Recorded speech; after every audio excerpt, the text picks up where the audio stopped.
Welcome all. इस video में Nifty का एनालिसिस देख लेते हैं कि कल किस तरह से हम ट्रेड प्लान कर सकते हैं, क्या इंपॉर्टेंट लेवल्स होगी। क्योंकि कल देखिए लास्ट ट्रेडिंग सेशन है इस वीक का, फ्राइडे का दिन है। लेकिन उससे पहले आज एक्सपायरी थी निफ्टी की, ठीक है। निफ्टी की एक्सपायरी अगर देखो कहीं ना कहीं साइडवेज बिहेवियर रहा है, कोई खास मोमेंटम नहीं हुआ है।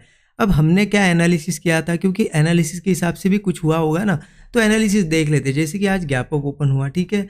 हमने कल डिस्कस ही किया था कि अगर गैप अप वगैरह होता है तो ये जोन मैंने मार्क करके दिया था आपको। 24,375 से लेके 24,400 का ये जोन था, एग्जैक्ट यही मार्क करके दिया था। और क्लियरली एक चीज़ बताई थी आपको कि रेजिस्टेंस के पास रहता है मार्केट तो कॉल मत लेना जब तक मार्केट 400 के ऊपर नहीं जाता। 400 के ऊपर जाके अगर सस्टेन करके कोई ब्रेकआउट आता है तो कॉल लेंगे, ये हमारा डिस्कशन था, ठीक है। और मार्केट ने वही किया, उस रेजिस्टेंस को इतने अच्छी तरीके से रिस्पेक्ट किया। आज यहाँ पे गया, यहाँ रेजिस्टेंस पे जाने के बाद एक टॉप बनाया, अगेन एक टॉप बनाया, इसे कहते हैं डबल टॉप पैटर्न। और जैसे ही ब्रेकडाउन दिया नीचे आया, तो हो सकता है एग्जैक्ट रेजिस्टेंस से अच्छा खासा पैटर्न बना के ब्रेकडाउन आया। तो बहुत लोगों ने यहाँ पे स्काल्पिंग वाला, मतलब एक आध स्काल्प किया होगा पुट साइड का, तो एक अच्छा खासा टारगेट भी बुक किया होगा, ठीक है। मैंने पर्सनली देखिए अवॉइड किया है। क्यों अवॉइड किया, रीज़न आपको पता है कि मार्केट जैसा कि बहुत ज़्यादा बुलिश है। हमने क्लियर देखा था कि थोड़ा बहुत कॉल साइड हम रहेंगे, पुट साइड के लिए नीचे की लेवल्स देखी थी हमने, इसलिए मैंने अवॉइड कर दिया, ठीक है। लेकिन कुछ लोग होते हैं कि इतना अच्छा रेजिस्टेंस है, चलो इतना अच्छा पैटर्न भी बना, तो कुछ छोटी क्वांटिटी में स्काल्प वगैरह करते हैं, उनको अच्छा प्रॉफिट हुआ होगा, ठीक है। देखिए रेजिस्टेंस और जो सपोर्ट लेवल्स हम निकालते हैं उनको रिस्पेक्ट करना बहुत ज़्यादा जरूरी है, क्योंकि पता होता है कि यहाँ रेजिस्टेंस है। फिर भी कुछ लोगों ने क्या किया होगा, कुछ लोग करते हैं क्या करते हैं कि यहाँ ओपन हुआ, देखिए यहाँ कंसोलिडेट किया, ब्रेकआउट यहाँ पे अगर आ रहा है तो यहाँ कॉल लेंगे। उनको क्या लगेगा कि नहीं रेजिस्टेंस ब्रेक करेगा। आप रिस्क क्यों ले रहे हो, रेजिस्टेंस ब्रेक करने के बाद कॉल प्लान करो ना। क्योंकि देखिए ना यहाँ पे इतना अच्छा पैटर्न बना, लेकिन यहाँ क्या था, ये जोन था, गया उस जोन में और वापस आ गया ना मार्केट इतना अच्छा ब्रेकआउट देने के बाद भी। क्यों? क्योंकि मार्केट में प्राइस एक्शन फॉलो होता है और ये प्राइस एक्शन के हिसाब से ही हम लेवल्स वगैरह निकालते हैं, इसलिए यहाँ पे कॉल नहीं प्लान कर सकते। हाँ, इसके ऊपर जाके सस्टेन करके ब्रेकआउट आता तो जरूर कॉल प्लान कर सकते थे। मार्केट नीचे आया, लगभग आप 10 बजे के आप बाद देखोगे ना, इतनी सी छोटी सी रेंज में ट्रेड हुआ है, इतनी सी छोटी सी रेंज में, ठीक है। तो इसलिए यहाँ तो कोई ट्रेड नहीं बना। ओके, जो एक ट्रेड अगर स्कैल्पिंग वाला लिया होगा, किसी ने ये लिया होगा, मैंने तो पर्सनली देखिए अवॉइड कर दिया। और मैं अवॉइड करना इसलिए अब पसंद कर रहा हूँ क्योंकि मार्केट ऐसी लेवल पे ऑल टाइम हाई पे है। और मार्केट में जब तक मुंह नहीं आएगा बड़ा, क्यों कब तक नहीं आएगा मार्केट में मुंह, जब तक एक आध रिट्रेसमेंट नहीं आएगी। मार्केट में एक अच्छी खासी रिट्रेसमेंट आए या फिर एक बड़ा मुंह ऊपर साइड आए, तो फिर मार्केट मूव करना शुरू करेगा। अभी तो मार्केट मतलब फंसा है, पूरी तरीके से फंसा हुआ है, ठीक है। और देखिए ये चीज़ मैंने आज ही नहीं, आपको ये 3-4 दिनों से कंटिन्यू बता रहा हूँ कि ऑल टाइम हाई पे है और मार्केट साइडवेज बिहेवियर करेगा और वैसे ही कर रहा है। आप देखो ना, मैं आपको 15 मिनट चार्ट पे दिखाता हूँ।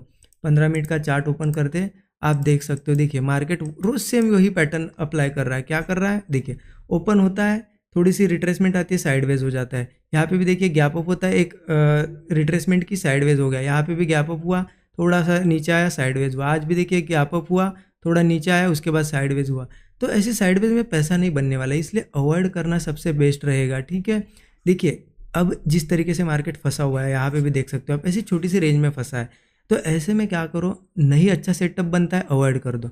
अच्छा सेटअप बनेगा तो कोई दिक्कत नहीं, फिर हम ट्रेड ले सकते। सेटअप नहीं बनता है तो अवॉइड करो, या फिर क्या करो, आपको ट्रेड लेना ही है ना तो स्मॉल क्वांटिटी करो, आपका एक्सपोजर कम करो। ऐसी मार्केट में आप कैपिटल बचाओ, ऐसी मार्केट में कैपिटल बचाओ, सिर्फ लॉसेस से बचो। एक बार मार्केट अच्छा मूव करने लगे, बड़े मूव्स आने लगे, फिर आप उस कैपिटल का सही यूज करो। अभी के लिए क्या करो, एक्सपोजर थोड़ा सा कम रखो, स्मॉल क्वांटिटीज में ट्रेड करो, कॉल साइड हो या पुट साइड हो, ठीक है। अब देखते हैं कि हमें कैसे ट्रेड प्लान करना है। देखिए कहीं ना कहीं हम ऑल टाइम हाई पे ही ट्रेड कर रहे हैं। मार्केट हो सकता है धीरे धीरे ऐसा ही चलता जाए, गैप अप करके 25,000 भी चला जाए, उससे हमें लेना देना नहीं। हमें है कि कल कैसे ट्रेड, क्योंकि हम इंट्राडे के हिसाब से प्लान कर रहे हैं ना यहाँ पे, तो कल कैसे ट्रेड प्लान करना है। देखिए कहीं ना कहीं आपको एक चीज़ दिखी, मार्केट ऊपर ज़रूर गया बट नीचे आया और इस लेवल को यहाँ पे देखिए, यहाँ पे बार बार हैमर किया एक ही लेवल को, ठीक है। बार बार इसी लेवल को हैमर कर रहा था। ये लेवल आ जाती है 24,350। तो अगर कल के दिन मान लेते इस लेवल के अगर एक बार ऊपर निकल गया कल के दिन, ठीक है, कभी भी निकले, 12 बजे के बाद निकले या मॉर्निंग में ओपनिंग के साथ ही निकले, गैप अप ओपन हो, इसके ऊपर मार्केट सस्टेन करना जरूरी है। कॉल साइड जरूर हम जा सकते हैं। अगर इस लेवल के ऊपर सस्टेन करता है तो जैसे ही कोई ब्रेकआउट आएगा कॉल साइड जरूर जाएंगे, क्योंकि आज इतनी बार टेस्ट कर चुकी है लेवल अगर उसके बाद भी कल ये ब्रेक कर रहा है मतलब इसको जाना है ऊपर, राइट। तो 24,350 के ऊपर हम कॉल प्लान करेंगे। फिर हमारा टारगेट क्या होगा, धीरे धीरे मार्केट 24,500 तक भी आ सकता है, 24,540 तक भी आ सकता है, ये हमारे रेजिस्टेंस लेवल है, ठीक है। लेकिन क्या एक ही दिन में आएगा, हो सकता है 2 दिन लगे। हमारा काम ये है कि गैप अप होने के बाद अगर या फिर यहाँ से जाने के बाद ब्रेकआउट मिलता है तो कॉल लेना है। स्टॉप लॉस 20 से 25 पॉइंट से ज़्यादा रखना नहीं है, टारगेट 1:3 मिनिमम रखना है, उसके ऊपर जो भी मिले फिर यहाँ पे क्या होगा, वो चेरी ऑन द केक, ठीक है। वो हमारे लिए एक एक्स्ट्रा ही प्रॉफिट होगा, हम तो 1:3 के हिसाब से ही चल रहे हैं, फिर उसके ऊपर जितना जाता रहेगा आप ट्रेल कर सकते हो, ठीक है। गैप अप भी हुआ तो ध्यान रखना, क्योंकि मार्केट अब रोज़ गैप अप हो रहा है, हो सकता है बड़ा गैप अप या कुछ हो जाए, थोड़ा सा रिट्रेसमेंट वगैरह का वेट करो, स्ट्रक्चर बनेगा और फिर ब्रेकआउट आएगा तो कॉल लेंगे, क्योंकि ऊपर ओपन हो रहा है और मार्केट सस्टेन कर रहा है तो मार्केट को ऊपर जाना है, राइट। ओके, अपसाइड का मैंने आपको क्लियर कर दिया।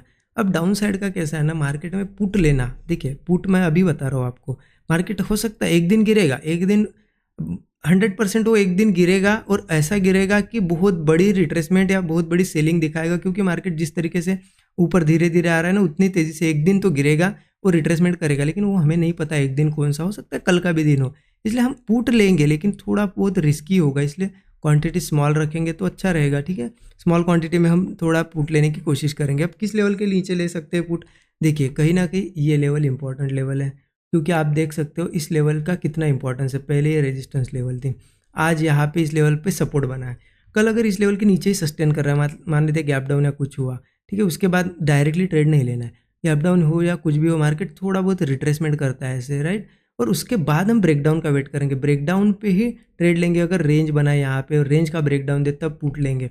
क्वांटिटी मैंने बताया आपको थोड़ी स्मॉल रखेंगे तो थोड़ा अच्छा रहेगा। 24,300 के नीचे ये लेवल जो है ना 24,300 है, 24,300, ठीक है, इसके नीचे हम पुट ले सकते हैं। अब इसके नीचे पुट लेते तो टारगेट क्या होगा, 24,175 का एक टारगेट हम रख सकते हैं, क्योंकि यहाँ तक फिर आ सकता है मार्केट धीरे धीरे, और इसको भी ब्रेक करता है तो फिर 24,050 लेवल तक आ सकता है, ये दोनों सपोर्ट लेवल है, ठीक है। लेकिन ऐसा नहीं कि बड़े टारगेट्स का वेट करना है, देखिए 20-25 पॉइंट का स्टॉप लॉस रहेगा, 1:3 भी मिलेगा ना, हमारे लिए बहुत है ऐसी मार्केट में। आई होप आपको समझ में आया होगा एनालिसिस, ठीक है। जितना हो सके मैं ईजी रखने की कोशिश कर रहा हूँ, अगर उस हिसाब से लेवल्स को मार्केट फॉलो करता है और सेटअप बनता है तो एक ट्रेड हमारा ज़रूर बनेगा। अगर लेवल्स को नहीं फॉलो करेगा और सेटअप नहीं बनेगा तो इतना भी ध्यान रखना कि मार्केट साइडवेज ज़रूर होगा, क्योंकि जिस जिस दिन आपने देखा है हमारा सेटअप नहीं बनता है, लेवल्स टेस्ट नहीं होती है, तो मोस्ट ऑफ द टाइम 99% ऐसा होता है कि वो साइडवेज ही होता है मार्केट, तो आप साइडवेज से भी बच जाओगे, फ़ायदा ही फ़ायदा है हमारा अगर चीज़ें फॉलो करते हैं तो। लेकिन चीज़ें फॉलो करने के लिए भी डिसिप्लिन चाहिए, ठीक है, वो डिसिप्लिन आने के लिए आपको मेहनत करनी पड़ेगी। नए लोग जो है डिसिप्लिन नहीं रख पाते, चीज़ें फॉलो नहीं कर पाते, आप प्रैक्टिस करो, टाइम लगेगा, कम क्वांटिटी के साथ करो, छोटे कैपिटल के साथ करो ज़्यादा, क्योंकि बड़ा कैपिटल लाओगे लॉस होगा तो आप फिर सीख नहीं पाओगे, छोटे कैपिटल के साथ लॉस भी होगा तो आपको पता है छोटा सा ही लॉस है, तो आपकी एक मेंटेलिटी रहेगी कि हाँ सीखना है मुझे, राइट। आई होप चीज़ें समझ में आई होगी। अच्छा लगा एनालिसिस तो ज़रूर यहाँ पे अपने दोस्तों के साथ भी शेयर कीजिए, वीडियो को ज़रूर लाइक कर दीजिए और कमेंट में ज़रूर बताइएगा कि कुछ ना कुछ लर्निंग अगर मिलती होगी वीडियो से तो कमेंट ज़रूर करें। कमेंट बहुत कम लोग करते, इतने लोग देखते हैं उसमें से 1% लोग भी कमेंट नहीं करते, तो कमेंट करें सो दैट मेरा भी कुछ ना कुछ मोटिवेशन बना रहे कि हाँ आपको भी मज़ा आ रहा है सीखने में, इसलिए मुझे भी सिखाने में और ज़्यादा मज़ा आएगा, ठीक है। Thank you so much everyone.